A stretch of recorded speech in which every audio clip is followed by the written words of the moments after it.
यहाँ पर class 10 English chapter 2 poem a tiger in the zoo का हिंदी में सरल एक्सप्लेनेशन व्याख्या दिया गया है।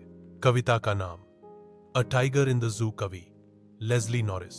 कविता की पंक्तियों की व्याख्या हिंदी में stanza 1। He stalks in his vivid stripes the few steps of his cage on pads of velvet quiet in his quiet rage। ईद हिंदी अर्थ, बाघ अपने पिंजरे में कुछ ही कदमों की दूरी तक टहलता है। उसकी चमकीली धारियों वाली त्वचा बहुत सुंदर लगती है। वह अपने मुलायम पंजों से बहुत ही चुपचाप चलता है, लेकिन उसके अंदर गुस्सा और बेचैनी छिपी हुई है, क्योंकि वह आजाद नहीं है। भावार्थ, बाघ एक छोटे से पिंजरे में बंद है, जहां वह अपने स्वाभाविक जीवन से वंचित है और अंदर ही अंदर गुस्से और दुख से भरा हुआ है। Stanza 2।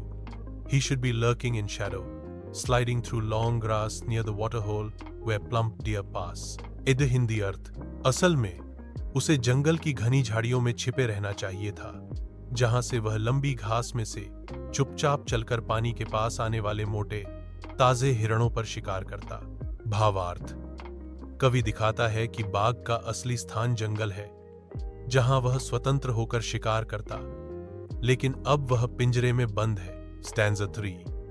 He should be snarling around houses at the jungle's edge, baring his white fangs, his claws, terrorizing the village। इद हिंदी अर्थ, उसे जंगल के किनारे बने गांवों के पास दहाड़ते हुए घूमना चाहिए, अपने नुकीले दांत और नाखून दिखाते हुए, जिससे गांव वाले डर जाते। भावार्थ, कभी कभी बाघ जंगल से बाहर आकर गांवों की तरफ चला जाता है, लेकिन वह